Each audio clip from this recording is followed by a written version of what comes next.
दोस्तों अब मैं योगफल अंतर के बारे में बता दिया। अब देखिए, जीरो के अतिरिक्त परिमेय संख्या तथा परिमेय संख्या का गुणनफल हमेशा अपरिमेय संख्या कहलाता है और भागफल हमेशा परिमेय संख्या कहलाता है। दोस्तों जीरो के अतिरिक्त सर योगफल और अंतर में जीरो के अतिरिक्त नहीं कहे। हाँ दोस्तों, क्यों से बता रहा हूं मैं। देखिए 2 एक परिमेय संख्या है, परिमेय संख्या है। √5 एक अपरिमेय संख्या है। अब देखो दोस्तों गुणनफल 2 और √5 का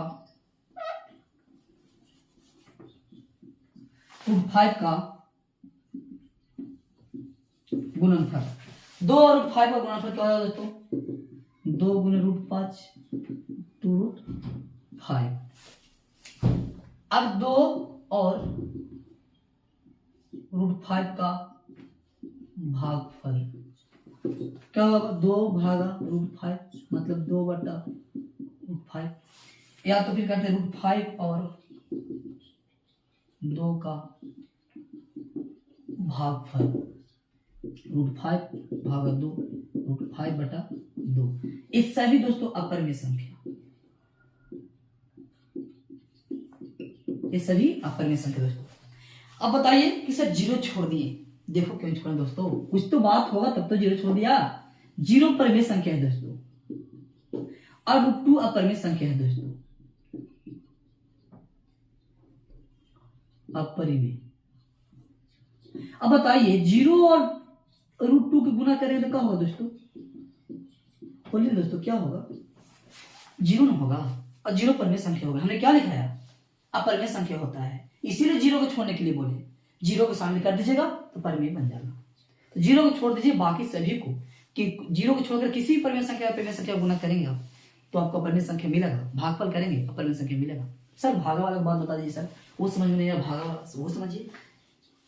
0/√2 ये भागा हो गया। जैसे दोस्तों जीरो में भागा देंगे हम √2 से तो क्या होगा दोस्तों? 0/√2 होगा ना दोस्तों, आंसर क्या होगा? 0। और दोस्तों √2 में यदि भागा देंगे 0 से तो √2 बटा कितना होगा दोस्तों? 0। √2/0 मतलब अपरिभाषित दोस्तों। तो बताइए गड़बड़ हो गया ना। हमने क्या बोला था आपको? हम आपको यही नहीं बोला कि जीरो का अतिरिक्त परिमेय संख्या तथा अपरिमेय संख्या का गुणनफल हमेशा अपरिमेय संख्या, भागफल हमेशा अपरिमेय संख्या, हमेशा। जीरो को छोड़ेंगे तब, यदि जीरो को शामिल कर दिए, जीरो को शामिल कर दिए तो जीरो परिमेय भी हो गया दोस्तों। देखिए परिमेय भी हो गया, अपरिभाषित भी हो गया दोस्तों। तो आप अच्छा तरह से अपरिमेय संख्या के पॉइंट जो बताए समझ गए होंगे, ठीक है ना? ओके दोस्तों, आप परिमेय संख्या से कुछ थोड़ा सा हम बात बताते हैं, संबंधित कुछ घटनाएं और गुण क्या हो सकता है। परिमेय संख्या तथा अपरिमेय संख्या गुणनफल हो सकता है। क्या क्या हो सकता है? परिमेय संख्या भी हो सकता है और अपरिमेय संख्या भी हो सकता है। कैसे सर? देखिए जीरो परिमेय संख्या है और √11 क्या है? बोलिए जीरो क्या है? परिमेय संख्या। और √11 क्या है? अपरिमेय संख्या। और देखिए 2 भी क्या है? परिमेय संख्या। तीनों परिमेय। देखिए जीरो परिमेय और √11 है अपरिमेय। गुना कर दिए, क्या मिला? जीरो मिला। जो क्या मिला आपको? परिमेय संख्या मिला, परिमेय संख्या मिला। अब दोस्तों 2 गुने √11, 2√11 ये क्या मिला दोस्तों? ये जो मिला दोस्तों क्या मिला? ये मिला आपको अपरिमेय। अपरिमेय समझे? परिमेय संख्या तथा परिमेय संख्या का गुणनफल हो सकता है, परिमेय संख्या भी और अपरिमेय संख्या भी। देखिए परिमेय संख्या अपरिमेय संख्या गुणनफल किए तो परिमेय संख्या मिला, और यहाँ किए अपरिमेय संख्या मिला। परिमेय संख्या भी मिल सकता है, अपरिमेय संख्या भी मिल सकता है दोस्तों। समझ गए अच्छा से? अगला पॉइंट, परिमेय संख्या तथा अपरिमेय संख्या का भागफल हो सकता है। परिमेय संख्या भी हो सकता है, अपरिमेय संख्या भी हो सकता है और अपरिभाषित भी हो सकता है। दोस्तों एक और ले लो, ले लेते हैं। देखिए 2 लेंगे तो हो जाएगा, यह है परिमेय संख्या दोस्तों, परिमेय संख्या। अब देखिए दोस्तों सबसे पहला पॉइंट, जीरो में भागा दे देंगे दोस्तों √7 से तो दोस्तों क्या हो जाएगा? जीरो। जीरो का जो क्या मिला आपको? जो मिला आपको परिमेय मिला। आपको क्या मिला? परिमेय। दोस्तों √7 में यदि जीरो से भागा दे दें तो क्या मिला दोस्तों? अपरिभाषित दोस्तों। क्या मिला? अपरिभाषित, अनंत बोल सकते हैं, अपरिभाषित या अनंत बोल सकते हैं दोस्तों। अगला पॉइंट जो बना दोस्तों, √7 में दोस्तों 2 से भागा लगा देंगे तो 2 से भागा लगाएं दोस्तों। देखिए √7 है दोस्तों, √7 भागा 2 बराबर √7/2। ये जो मिला दोस्तों कुछ मिला अपरिमेय, क्या मिला अपरिमेय। तो समझ गए कि जब परिमेय संख्या तथा अपरिमेय संख्या का भागफल की बात आ जाएगा तो परिमेय भी मिल सकता है, अपरिमेय भी मिल सकता है और अपरिमेय संख्या भी मिल सकता है, जो तीनों लिखवा दिया है। अगला पॉइंट, परिमेय संख्या का वर्ग हो सकता है, क्या हो सकता है, परिमेय संख्या भी अपरिमेय संख्या भी। √3 क्या है बाबू, एक अपरिमेय संख्या, इसका वर्ग कर लीजिए। √3 का वर्ग, √3 स्क्वायर बराबर 3। 3 क्या है दोस्तों, 3 दोस्तों परिमेय है, 3 क्या है, परिमेय संख्या है। इसी प्रकार दोस्तों अब क्या दोस्तों 2 + √3, इसका यदि वर्ग कर दिया जाए दोस्तों, इसका वर्ग कर देंगे तो क्या होगा दोस्तों 2 का स्क्वायर 4, √3 का स्क्वायर 3 प्लस 2 × 2√3, टोटल मिला के क्या होगा दोस्तों 4 3 7 प्लस 2 9 4 3, जो क्या है अपरिमेय संख्या। परिमेय संख्या के वर्ग, परिमेय संख्या के वर्ग हमेशा परिमेय संख्या होता है, लेकिन अपरिमेय संख्या के वर्ग परिमेय संख्या भी हो सकता है और अपरिमेय संख्या भी हो सकता है दोस्तों। तो ये पॉइंट तीनों बहुत अच्छी है दोस्तों, अच्छा से इसको देख लेंगे और आपको उदाहरण के साथ में समझा दिया है ताकि इसे क्वेश्चन आएगा तो समझ में आए दोस्तों। तो दोस्तों अपरिमेय संख्या में थोड़ा सा और बता देता हूं दोस्तों। पाई एक अपरिमेय संख्या है, पाई एक अपरिमेय संख्या है दोस्तों। पाई क्या है दोस्तों अपरिमेय। तो इसी प्रकार से 2 पाई, 3 पाई, पाई/2, पाई/3, पाई + 2, पाई -3, ये सब जितने हैं सब अपरिमेय संख्या है। कौन संख्या है दोस्तों, सब के सब अपरिमेय संख्या है दोस्तों। ओके, और अपरिमेय संख्या के एक आध दो और उदाहरण देते हैं सर। अपरिमेय संख्या जैसे 0.1 0 1 0 0 1, इस तरह से इस फॉर्म में रहे, ये भी अपरिमेय संख्या है दोस्तों। 2.1 2 1 1 2 1 1 2, इस तरह से भी है, तो अपरिमेय संख्या है दोस्तों। तो अपरिमेय संख्या देख अच्छा से पहचान लीजिए, इस तरह से इस तरह से इस तरह से अपरिमेय संख्या। तो आई होप कि आप लोग समझ गए होंगे परिमेय संख्या और अपरिमेय संख्या के बारे में। सारी संख्याओं के बारे में हमने बता दिया। एक संख्या अब लास्ट चलेगा दोस्तों, वो है वास्तविक संख्या दोस्तों। वास्तविक संख्या के बाद मैं काल्पनिक संख्या पढ़ाऊंगा, पर सबसे पहले चलता हूं वास्तविक संख्या की ओर। तब तक के लिए इस बोर्ड को साफ करता हूं दोस्तों। अब मैं वास्तविक संख्या के बारे में बताने जा रहा हूं दोस्तों। वास्तविक संख्या, रियल नंबर दोस्तों किसे कहते हैं, परिमेय संख्या तथा अपरिमेय संख्या को वास्तविक संख्या कहते हैं, या दोस्तों कह सकते हो परिमेय संख्या तथा अपरिमेय संख्या के समायोजन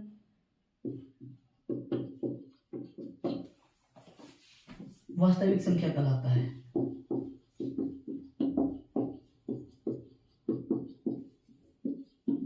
वास्तविक संख्या कहलाता है दोस्तों। कह सकते हैं सभी परिमेय संख्या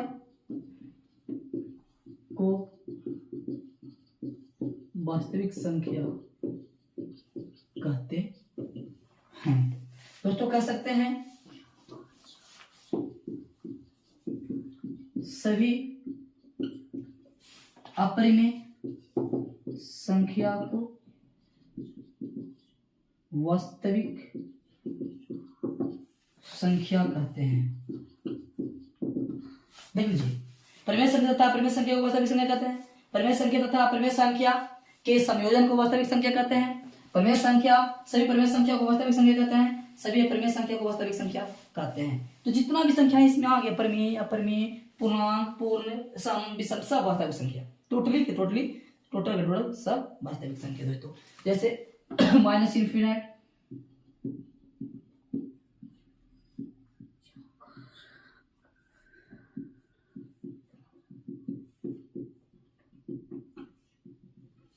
सब वास्तविक संख्या। ऐसा रहे संख्या, ऐसा रहे संख्या, ऐसा रहे, कुछ भी रहे, ऐसा रहे, सब वास्तविक संख्या। रूट में है, 2√3 है, √5 है, ये सब है, सब वास्तविक संख्या। आपको 2 + √3, 3 - √5, √5 - 3, 5 प्लस 4, ये सब वास्तविक संख्या। 4 बटा √5 √3 बटा 4 √3 बटा 4 √5 बटा 7 माइनस में रहे या प्लस में रहे, सब के सब वास्तविक संख्या। मतलब कि सभी परिमेय संख्या को वास्तविक संख्या और सभी वास्तविक संख्या को सभी परिमेय संख्या को वास्तविक संख्या और सभी अपरिमेय संख्या को वास्तविक संख्या कहते हैं। तो दोस्तों अब चलते हैं, थोड़ा सा कुछ नोट पॉइंट वास्तविक संख्या के बारे में लिख देता हूं मैं। दोस्तों प्रत्येक या सभी प्रत्येक वास्तविक संख्या को परिमेय संख्या नहीं कह सकते। दोस्तों सभी वास्तविक संख्या को परिमेय संख्या नहीं कह सकते हैं। प्रत्येक वास्तविक संख्या को अपरिमेय संख्या नहीं कह सकते हैं। सभी वास्तविक संख्या को अपरिमेय संख्या नहीं कह सकते हैं। देखते हैं कैसे सर। देखिए √2 √5 3 4 हम 4 एग्जांपल में समझा देंगे, बाकी समय जरूरत नहीं है। सभी वास्तविक संख्या, ये सब वास्तविक संख्या है। सभी वास्तविक संख्या को या प्रत्येक वास्तविक संख्या को हम परिमेय संख्या नहीं कह सकते। इसको तो परिमेय कहेंगे, इसको परिमेय कहेंगे, लेकिन क्या इसको परिमेय कहेंगे? नहीं। इसको परिमेय कहेंगे? नहीं कहेंगे। दोस्तों इसी प्रकार से सभी वास्तविक या सभी प्रत्येक वास्तविक संख्या को अपरिमेय संख्या नहीं कहेंगे। देखिए दोस्तों, इसको परिमेय कहेंगे, इसको अपरिमेय कहेंगे, इसको अपरिमेय कहेंगे, इसको अपरिमेय कहेंगे, इसको अपरिमेय कहेंगे, नहीं ना। तो सभी को नहीं ना हुआ, प्रत्येक को नहीं हुआ, लेकिन सभी परिमेय संख्या को वास्तविक संख्या कहेंगे, सभी अपरिमेय संख्या को वास्तविक संख्या कहेंगे। लेकिन समझ में आया? सभी वास्तविक संख्या को परिमेय संख्या नहीं कह सकते, सभी वास्तविक संख्या को अपरिमेय संख्या नहीं कह सकते, परंतु सभी परिमेय संख्या को वास्तविक संख्या कह सकते हैं। सभी अपरिमेय संख्या को वास्तविक संख्या कह सकते हैं। दोस्तों एक लास्ट इसको मैं डिफिनेशन दे देता हूं। दोस्तों कुछ अपना डिफिनेशन है। वैसे संख्या जिसका वर्ग धनात्मक संख्या प्राप्त हो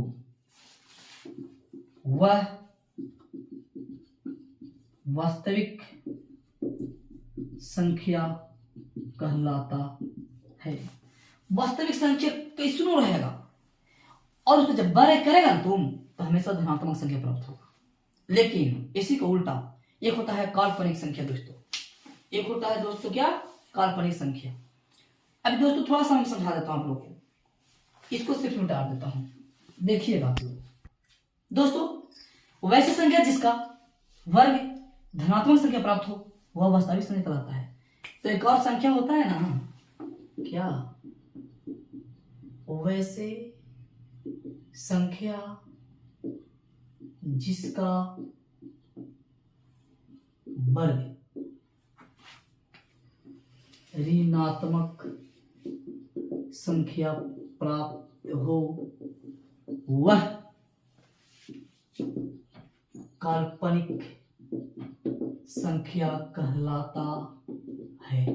दोस्तों इसके बारे में ज्यादा जानकारी नहीं दूंगा, आईएएस में पढ़ना है दोस्तों, मैथ में 11th में मैं बताऊंगा उसके बारे में। सिंपल बताता हूँ दोस्तों, कैसा सर कैसा होता है दिखाइए जरा।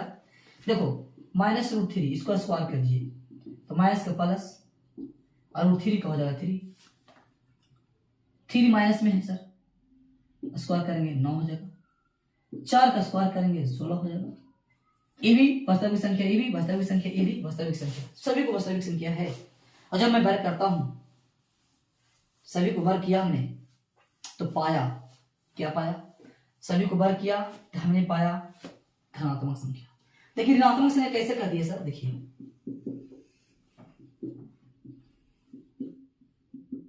ये सबको वर्ग कीजिए जी -5, इसको वर्ग कीजिए जी -4, इसको वर्ग कीजिए जी -3। तो जब इसको वर्ग किए तो कैसा संख्या आया? ऋणात्मक। इसी को तो बोलते हैं काल्पनिक संख्या जी। √-1 स्क्वायर कीजिए -1, इसी को तो बोलते हैं काल्पनिक संख्या। एक वैज्ञानिक था, थोड़ा सा हम खाली इसको कहानी बताता हूं। एक वैज्ञानिक था आयोटा, इटली के रहने वाला वैज्ञानिक था आयोटा, जिन्होंने काल्पनिक संख्या का खोज किया था। और वह पहला अक्षर उसका आई था। इटली में पहला अक्षर आई है। इमेजिनरी नंबर इसको अंग्रेजी में बोलते हैं, इमेजिनरी नंबर का पहला अक्षर आई है, इसलिए इसको इमेजिनरी नंबर मतलब काल्पनिक संख्या को आई से रिप्रेजेंट करते हैं दोस्तों। आई का मान होता है दोस्तों √(-1). ये दोस्तों सभी संख्या में छिपा हुआ रहता है दोस्तों। जैसे √(-4) है दोस्तों, तो इसको लिख सकते हैं -1 गुने 4, इसको लिख सकते हैं दोस्तों -1 गुने 4। दोस्तों इस √(-1 गुने 2), दोस्तों इसका मान होता है दोस्तों आई।